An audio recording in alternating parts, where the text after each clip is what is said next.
Brendan Lee is a visionary who fell in love with just one word: marketing, the way you can use a visual story to show the world who you are and what you do. At the end of the day, marketing is about just building a human connection. The tools just give you different roads or paths to make that connection. But if you very quickly forget that it is about making that connection, then that's where the strategy falls apart. It all began with a camera in hand, Brendan working as a photographer and seeing the untapped potential of marketing done right. We find something that is working and then we keep building on top of that and on top of that and on top of that. That's the most cost-effective way to get your marketing working for you. Fast forward to today. Brendan is now the CEO of BeDigital Group, a leader who understands the power of technology, the importance of storytelling, and the force of AI and marketing in building a thriving business. You do want to keep everybody happy. You can't be everything to everybody. You need to be. Scalability is important because that is what will determine how much you need to specialize. If you can specialize in something, then it helps you repeat and scale. This is an episode you're not going to want to miss, right here on Peppermint IT Sip and Solve. So go and grab your cup of tea, take out your pen and pad, because we're about to get real. With me, Louise Ridland, founder of Peppermint IT, and your host, the IT Lady.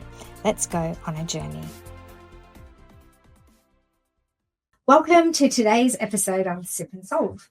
We're here to dive into the innovative ways that technology can transform our professional and personal lives. Today, we're thrilled to have Brendan Lee with us. Brendan is the key figure from BeDigital Group. Brendan is at the forefront of integrating digital solutions into everyday business practices, enhancing efficiency and connectivity. With a passion for making technology accessible and beneficial, Brendan's insights promise to shed light on how we can turn technological advancements into genuine human connections. A green tea enthusiast, Brendan also brings a refreshing perspective to the digital conversation. So let's get started and unravel the digital threads with Brendan. Yes. Welcome. Thank you for having me. So I would like to say that ChatGPT wrote me that introduction to you, because one of my first tests is if I say simply to ChatGPT, tell me about Brendan Lee from BeDigital. If there's enough information about you on the internet, I'll get a pretty decent response. That is impressive. So you had no other inputs? You didn't no other. The only thing that I said is I'm doing a podcast with Brendan. Yep. Brendan Lee from BeDigital. Please write me an opening paragraph. Wow. There's more information about me than I thought. That's what I got. It's pretty cool, hey? Absolutely. So for me, that means that as a digital professional, you've done a good job. Doesn't mean I've put out more information than I give myself credit for, by the sounds of it. And I'm consistent about it, thank goodness. Well done. So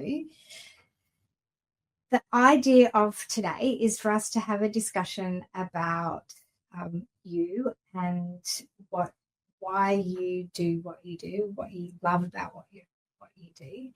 And because we're on the Sip and Solve podcast, it has a bit of a technology bent, and that's mostly because I'm a little bit nosy about people and what they do with their technology. So I would like to start with what I call your biodata. I pinched that from Indian Matchmaker. I don't know if you've ever seen that. I've heard of it. And she's matching people. I need to know, like, what's your 10 things? Like biodata. So this is like actual biodata. Like, what kind of mobile phone do you use? I'm trying to think back to when, but I'm a hardcore Android convert.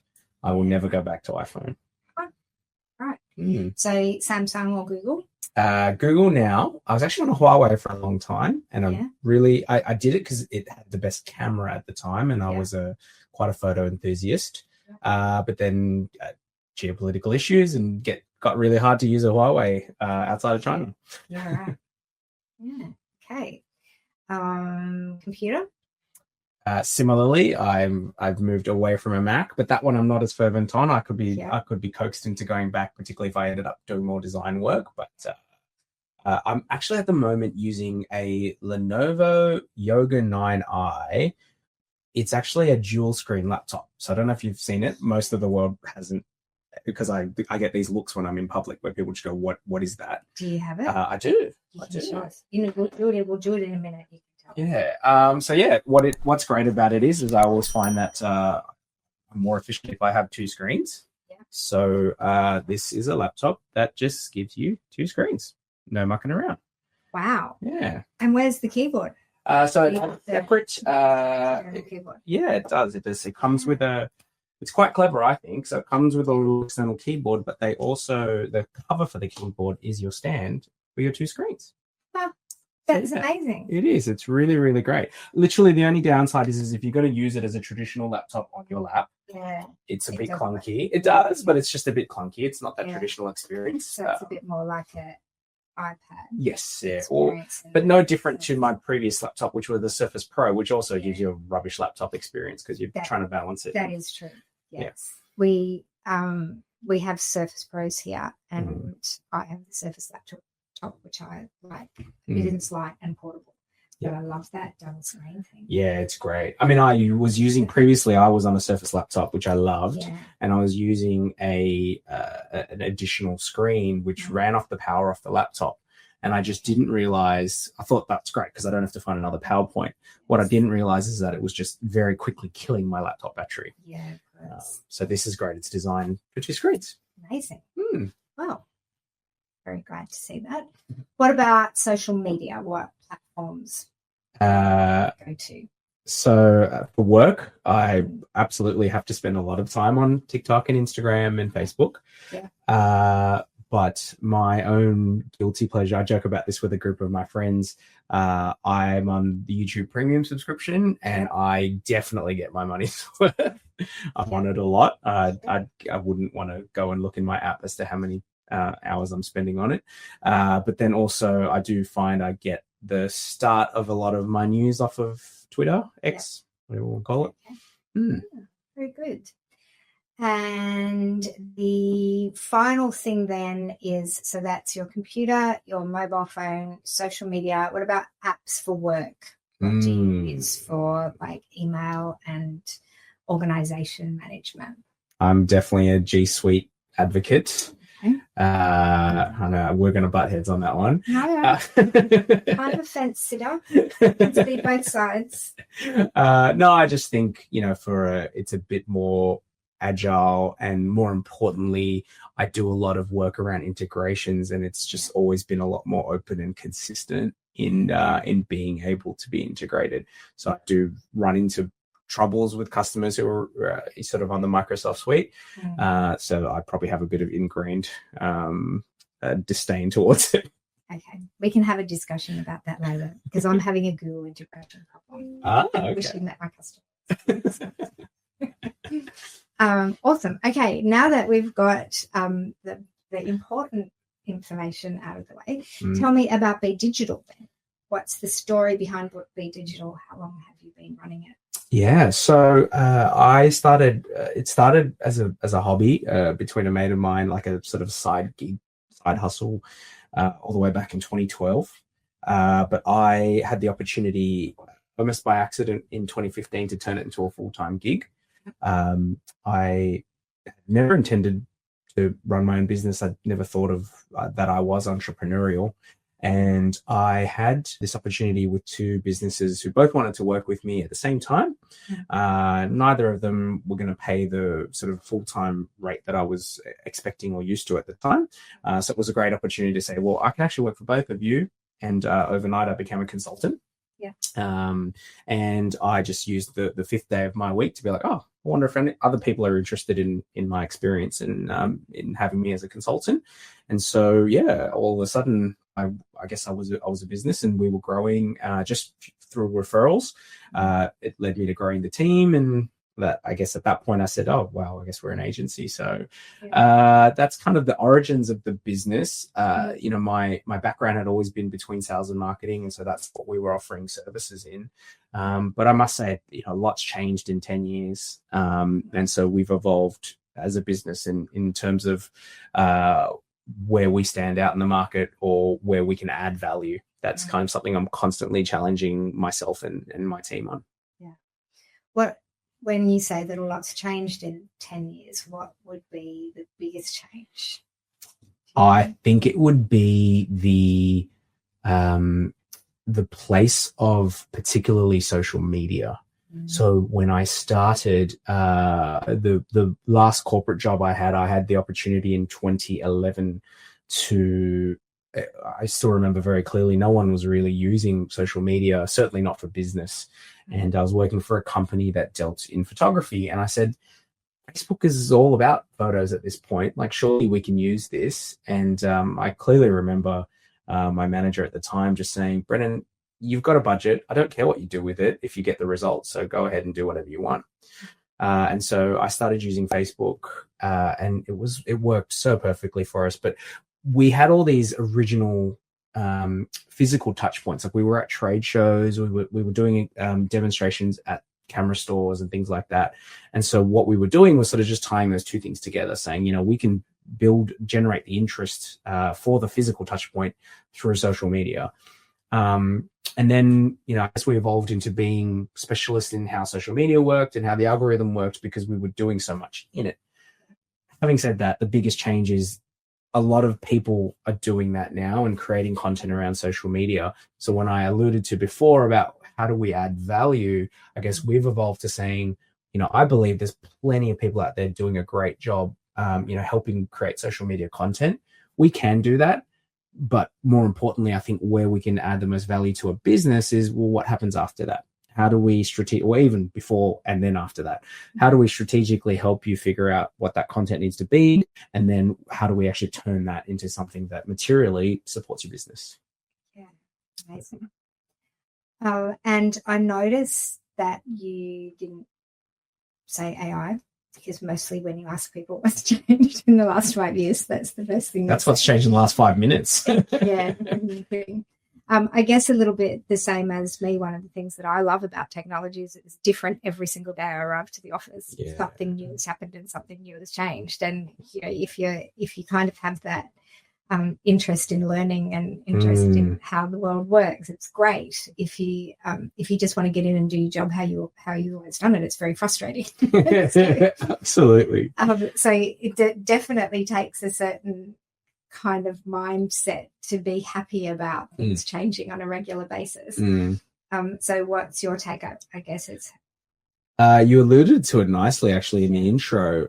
My revelation to myself in the last sort of 12 months has been whilst all of the tools and the technology has changed drastically, and it'll continue to change, what I've realized that hasn't changed is, at the end of the day, marketing is about just building a human connection.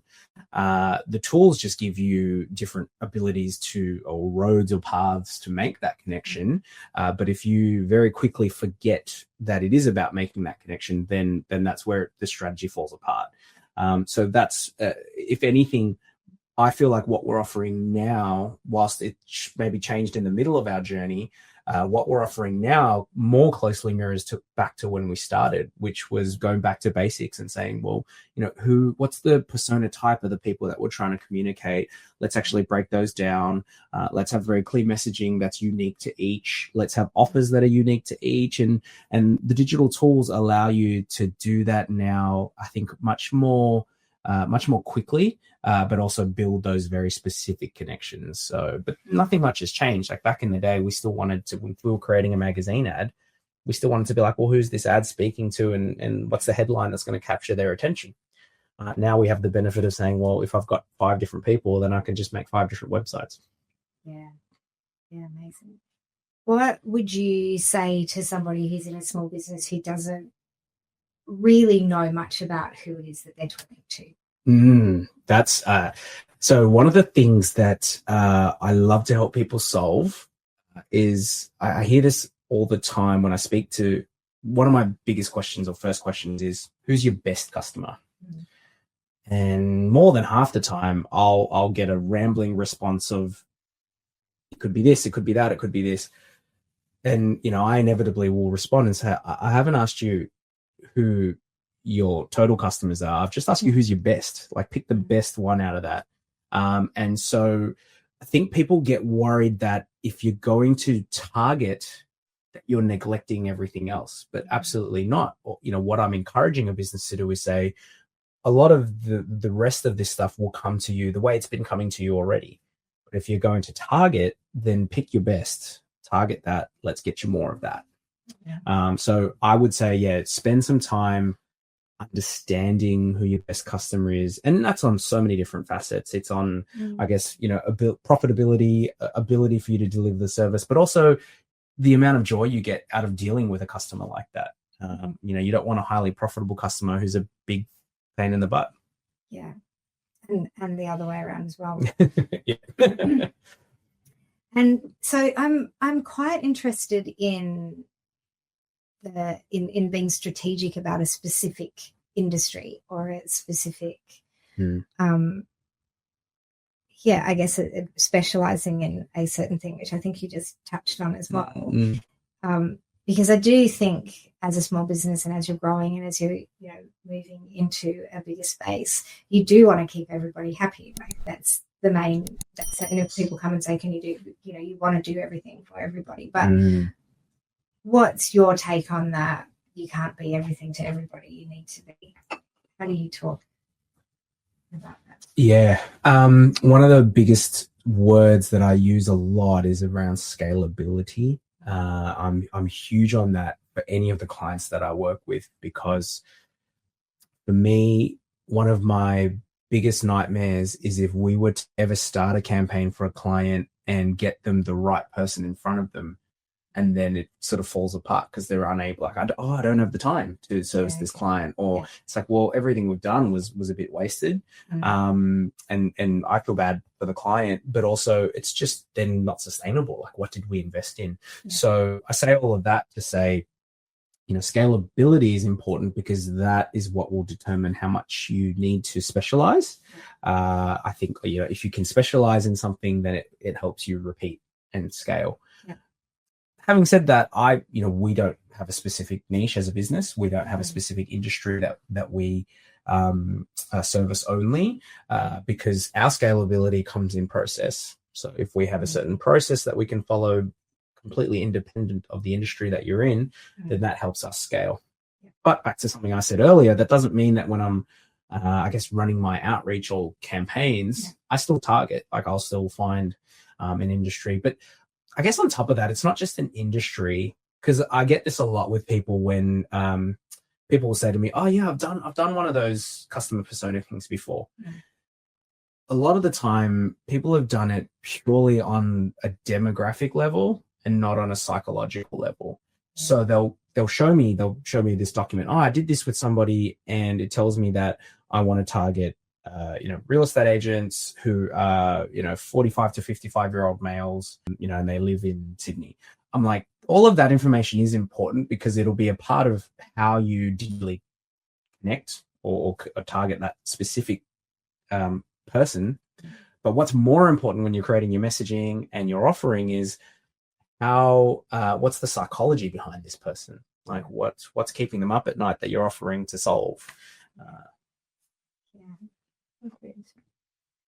All right. So I noticed that one of the things that is one of the pillars of your business is leveraging tech for engaging communications. I'm the first one to look at something and say there's got to be a tool to. I mean, there's a wonderful website which is there's an AI for that, I'm the first person to say how do we not use tech for the sake of it, but look at the process from a human angle and say, how do I cut out the time needed on certain things, and then allow me to spend more time in the human parts of it. So if somebody said to me, Brendan, you don't have to do any of this emailing part, you just talk to people all day long. I'm like, well, great. That's exactly where I'm the most human, is if I'm just having phone calls all day long with people and helping them out. So if you can get all the way down to that, that's, to me, effectively leveraging tech. Amazing. I love that. You'll notice that I pressed my ding ding button. Yep. What is the ding ding? It's a light bulb moment, or a tip and trick that is useful for our audience. And the tip and trick that I thought was useful was that there's an AI website for that. Yeah. Tell me about that. Yeah. So, I mean, AI is growing at a rate of knots in terms of both the tools within themselves and how much they're learning, and how much they're capable of doing. But also, if people don't realize, you can't sort of just blanketly say AI, or you just can't blanketly say ChatGPT is going to be my best solution for everything. It's not. Like, people are doing a great job building their own AI-driven software that are targeting certain problems. So, my recommendation is there is a website out there, and it actually tells you how many tools are available, and it's keeping track of all these tools as best it can. Yeah. But find a specific AI tool to solve your specific problem. And if you don't know your specific problem, that's where strategy comes in. Figure that out first. Yeah. Okay. What's your favorite? Who is your favorite client? Who is my favorite client? We're obviously not naming names, but in terms of a type, I really enjoy working with, I guess, what I would loosely determine as professional services. It's generally a client who their work involves a lot of expertise.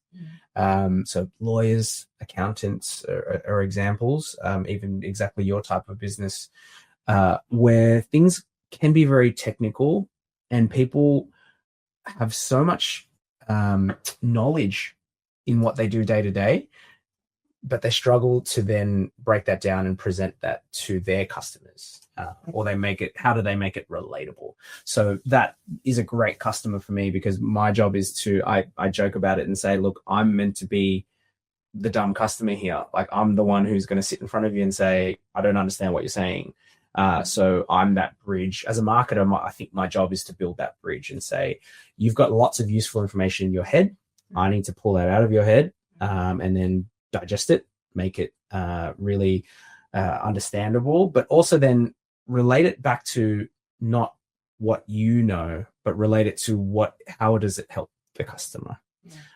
Because those are two push and pull things a lot of the time. Most businesses will talk about what they do well as opposed to how they help a client. Yeah, interesting, isn't it? Yeah, because I guess service-based industries are, that's what it is, your service. It is, it's your knowledge. How can I be of service to you, and how can I be helping you with what saves you time and money?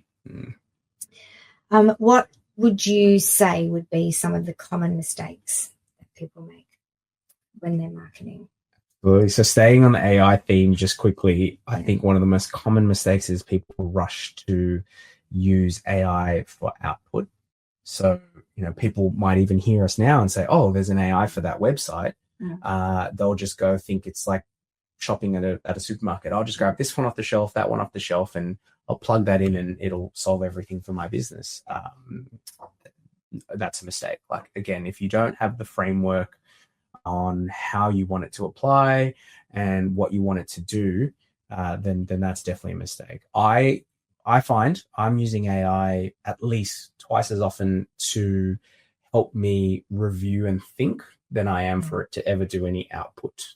And even to a design level. So, I think people are getting excited now because you can create images or videos. All of that is great. But what should happen is you should spend twice as long questioning, what is the image I want to create, and what emotion do I want it to evoke? And so I guess that segues to the more broader mistake that I see people making, which is they're either offering a very generic thing to their prospects, or they are just not offering anything at all. So that's one of the biggest questions that I ask to people. A common scenario is people say to me, I've done Google ads and it didn't work. Like, I was told I got 1,000 clicks to my website, but I didn't get any customers. And I'll be like, well, what did you actually offer them when they got to your website? What did you want said clicked person to do? And if that's not clear, a lot of the time it's, I just wanted them to click on my phone number button and call me. And I'm like, we'll call you about what?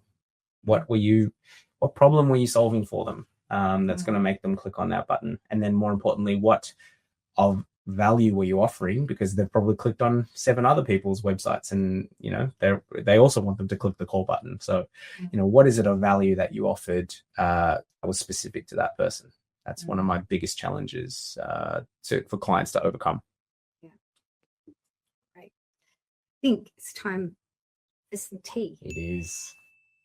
What are you drinking there? I have cinnamon tea. It's very sweet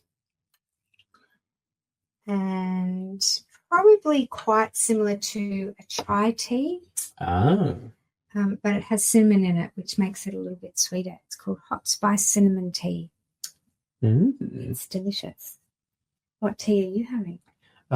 You had a wonderful range outside, and I picked this one solely on name value. This is called Chill the F Out, and I've centered myself there. Is it chilling you out? It is. It's lovely. Is it nice? Yeah, it is. It's very well balanced. I've read the ingredients, and even though I've cited them, I don't think from taste I could tell you any of them anymore. Yeah, wow. I've forgotten. So it's very well balanced. What was your initial interest in becoming a marketer? What led you? What was your journey? I still have very distinct memories of as a child. It was, obviously not many television programs to choose from.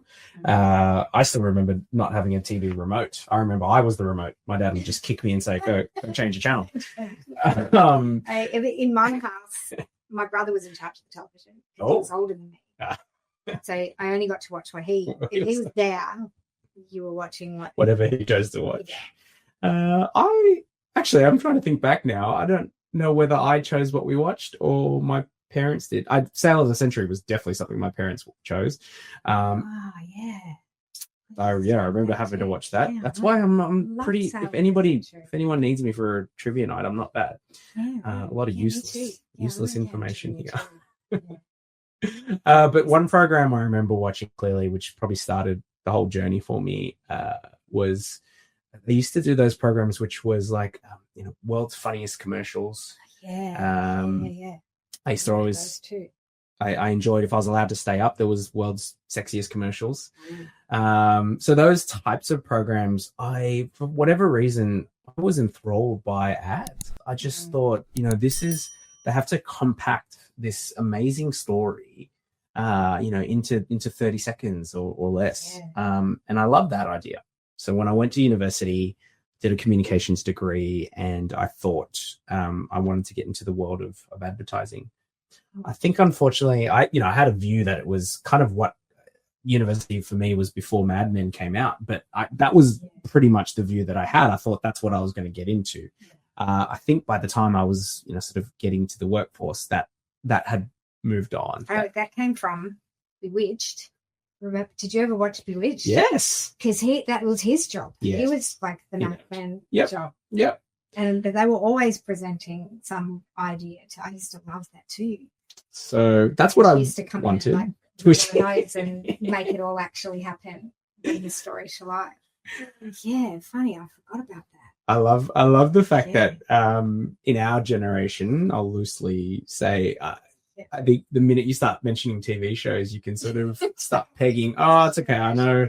I know roughly when you were a kid. You would have been watching. I think I was watching reruns of Bewitched, to be honest. But you definitely watched. But I've always loved commercials too, and particularly when you travel, I'm always really interested.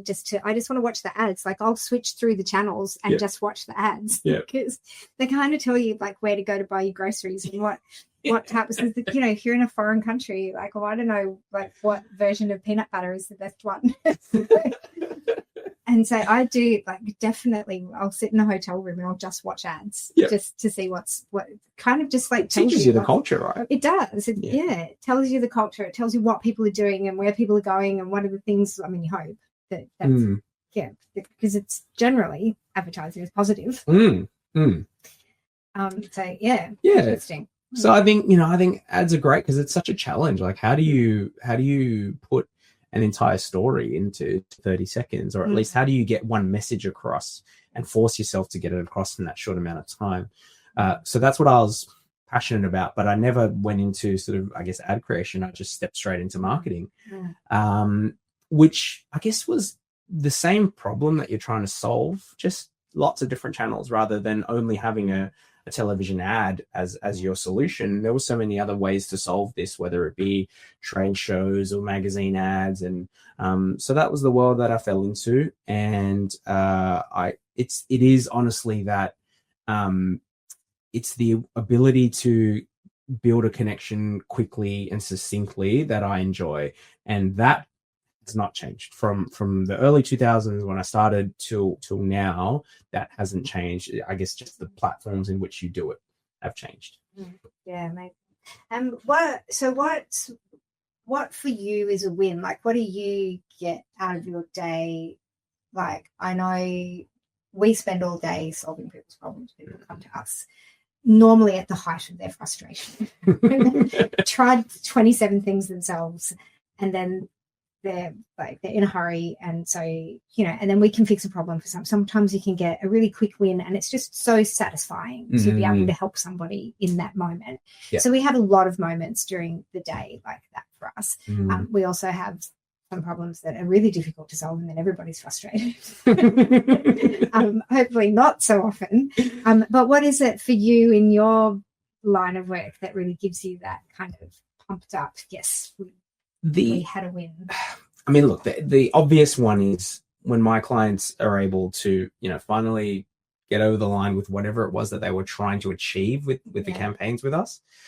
But to be honest, I'm actually more excited when I can see a client understand the process rather than, because the results are going to come, the results are going to go.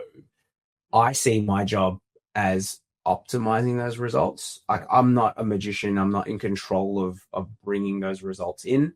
I'm not a farmer going out there to harvest. What I am doing is working with you to maximize and strategically get the most out of what we're doing. So yeah, for me, I'm the most excited when we're able to, when a client understands all of a sudden, this data, I understand what it's showing me and how we need to adjust or make changes accordingly. I think that is what So I just go, if they get it, then this goes to the next level. We're able to do so much more together all of a sudden. Yeah, great. Because marketing generally is a bit more of a long game, isn't it? It is. I think there are tools. There are different tools based on different times. So again, it's getting to know what the client needs. If they need results quickly and the business will cease to exist if there's no results quickly, then you take a different approach to, if they've got time to build something for the long term. So definitely horses for courses, but optimizing to me is where people don't understand. Marketing isn't a result. It's not throwing something and seeing what comes back. I guess it's not the fishing analogy in that sense, because my approach is we find something that is working and then we keep building on top of that and on top of that and on top of that. That's the most cost-effective way to get your marketing working for you. So how does somebody know they need to consult a marketing agency? Because, we can jump on TikTok and create our own crappy videos. we can do our own things. And I think when you are building a business, if you're coming from kind of that small business and you're growing, you do tend to, when you're first starting a business, do a lot of stuff yourself. Absolutely. And we definitely get the same with technology. Where, people looking after their computers, and now all of a sudden they've got employees, and then they've got 10, and then they've got 20, and then all of a sudden there's, onboarding and offboarding and security, and nobody knows what's going on. And so, so there's a point in IT as well where people go, oh, we can't do this ourselves anymore. It's going to be more cost effective to outsource it. What point is that in a business for you, do you think? I'm sure similar to your services, the easy way to determine it is if your time is more valuable spent doing something else, get somebody else to do it. But the smaller nuance, maybe specifically for marketing, I would say is if you're unclear on the connection, or the word we use is attribution, but if you're unclear on how what you do is actually connected to any form of result, that's when I can be of value to some degree. Light bulb moment. I like that word attribution, because it's really, I often say, you can't manage what you don't measure. And if you don't know what the outcome is supposed to be, or, what your starting point was, how do you know whether it's been effective? Because I know, we have clients in various spaces. We've got a restaurant client. We'll do this, and this. But do you know how many people are walking and where they're coming from? How are they getting there? What are you using to track that? And I just know. And so so it's not until you really get that real data, which to say this is my starting point, and monitoring that. One of the phrases that pains me the most as a marketer is when somebody says, "Oh, but I just do that for brand awareness, and then I do all these other things to make sales." And I was like, there should never be a disconnect between these two things. You've only just been trained that way because I guess in the past we didn't have the data. Like in the past, when I put a magazine ad out there, I didn't have a way of connecting the dots between who saw that ad and who drove into a store to do a sale. But now there should almost be no excuse. How do you connect those dots? Yeah, totally trackable. Yeah. We talk about that a little bit with our clients when we're putting CRM systems in to run their businesses. That ideally you can see every single touch point from the time that person first arrived at your email. Absolutely. At your website. So they arrived at your website, they were there for 30 seconds, they went to this page, they called you. We can track. And I guess some people think that's a little bit intrusive, but I don't mind the idea that Facebook gives me ads that I'm interested in. Facebook's free. I'm not paying for it. And they can't run a business other than advertising is really what pays for a lot of services. And so I'm okay with advertising, and I'd much prefer that it's something that I'm interested in or that I've just been talking about. Because it saves me having to think about it. Well, I think that the options aren't advertising or no advertising. The options are advertising that is personalized to what you're interested in versus quite frankly what would be. It always falls back to generic garbage if it's not something, like you get penis enlargement pill ads and all sorts of weird things that have nothing to do with you. So definitely better to be personalized. And back to what you were saying about CRMs, I see a lot of people get excited by the tech and they go, "Oh, great, we're able to see what the customers are doing or track them," and maybe that's where it feels intrusive. But my challenge is that amount of information is what unlocks the door to you improving the customer experience and giving the customer exactly what they need at that point. Now, if you're not using it for that, if you've just put the tool in place to track and give you numbers, you're not really getting the most out of it. But again, when I talk about being more human, if that tool gives you those different points, okay, they're here in the journey, now I can be more human and interject at that point. And it's all about connection. Be part of the community. Absolutely. Like at the end of the day, people buy from people, and there's always, no matter what digital ad you're doing, people love to talk about funnels and it's if I get 100 people to my website and 10 of them click and then one of them buys, I'm looking great. At the end of the day, if I can get one person to the website and one person clicks and one person buys, same result. So just build that connection. Yeah, amazing. I love that. I feel like that's a good finishing point. As a finishing point, what would be your favorite at the moment tech trick? Something that saves you the most amount of time? Great question. I'm using ChatGPT as a journal and a note-taking device. That is one. I find that that's helped me, I guess, more holistically as well, because it's not just taking a note, but it's reflecting and asking me questions back for further detail. So that's one. The other is using any of the note-taking, transcribing apps for meetings, for Zoom meetings and things like that. For me, finding the right one meant, how do I find the one that's going to connect into my team's tasks list? Because that saves me so much time, so I don't have to come off of a meeting and go, well, here are my notes, and then now I've got to go throw them into my task list for my team. Like, I'm able to just go, well, meeting finished, and that automated and just sent task list to my team. I love that. What are you using? So I use Fathom. I think Fathom's really great in terms of being able to connect. But I've recently noticed that, because I use Google Meet, we talked about G Suite, they've got Gemini doing the same thing now as well. I'll still have to run Fathom, I think, because obviously I have lots of meetings with people and Teams and Zoom. But I'm definitely starting to test out Gemini and like, okay, well, let's see what that can do as well. Well, because if you are on a meeting with somebody else, I guess they're in control of the recording and the note taking. Not necessarily. You can ask to have your note taker let in. Well, I know that I had a Teams meeting with someone yesterday who had read I think connected, and at the end of the meeting, the notes arrived in my email as well. And that was a meeting that I had set up. Yep. So there's lots of two great tips. Okay, my process is we're going to take our tips from our last person, give them to the next person. Oh, I love that. Yes. Podcast. So we'll have a little exchange of good ideas going through our podcast. It's a great idea. I love that.